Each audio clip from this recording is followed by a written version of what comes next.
Bonjour mesdames et messieurs et bienvenue à Perspective. Je suis Francis Denis. Comme nous vous l'avions annoncé, hier, le pape François a célébré la messe au Benjamin Franklin Parkway. Pour l'occasion, plus d'1 million de personnes s'étaient rassemblées pour célébrer avec le Saint-Père la messe dominicale. Dans son homélie, le pape a voulu souligner l'apport des familles du monde entier pour tous ces petits signes d'amour qui manifestent la présence de Dieu et qui sont comme des signes de sa propre vie et de sa présence agissante dans notre monde. Écoutons un extrait.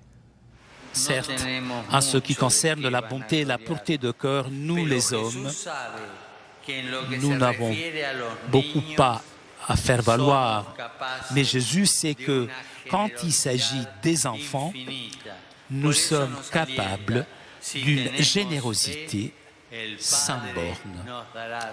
Et donc, il nous encourage, si nous avons la foi, le Père nous donnera son esprit.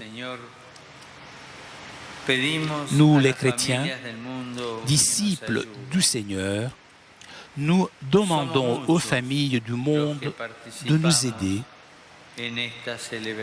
Combien sommes-nous ici à cette célébration?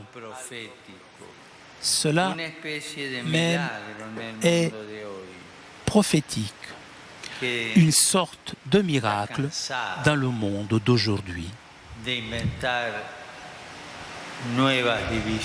qui est fatigué d'inventer des nouvelles divisions. En début de soirée, le pape s'est rendu à l'aéroport international de Philadelphie pour une cérémonie officielle pour souligner son départ du sol américain et où étaient présents certaines personnalités politiques telles que le vice-président des États-Unis, Joe Biden. Dans son discours, le pape a remercié tous les acteurs impliqués dans cette brève visite, considérée comme un jour d'immense grâce. Écoutez. Je remercie le Seigneur d'avoir pu expérimenter la foi du peuple de Dieu dans ce pays, manifestée dans nos moments de prière commune et expérimentée dans de si nombreuses œuvres de charité. Jésus déclare dans les Écritures, vraiment je vous le dis, chaque fois que vous l'avez fait à l'un de ces plus petits d'entre mes frères, c'est à moi que vous l'avez fait.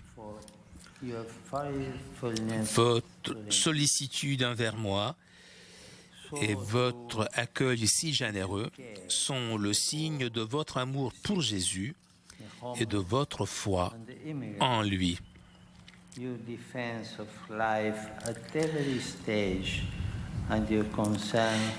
en est de même de votre sollicitude envers les pauvres, les malades, les sans-abri et les migrants,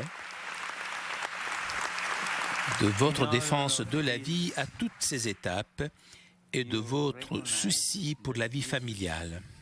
Le pape s'est ensuite rendu sur la piste de décollage pour prendre l'avion qui allait le mener jusqu'au Vatican.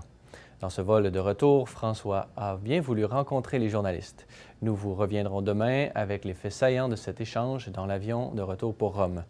C'est vers 10 heures que l'avion a atterri à l'aéroport Ciampino.